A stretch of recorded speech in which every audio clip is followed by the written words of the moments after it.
Test process of popular cake paper tube. Step 1. Debugging the cake liquid.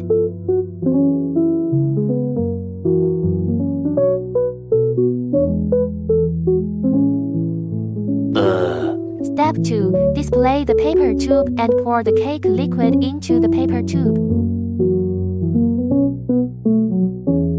Step 3. Debug the oven temperature.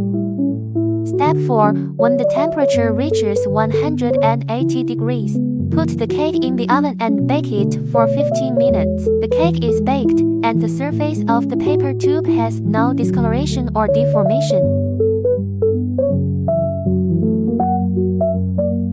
And it can withstand 180 degrees of high temperature baking.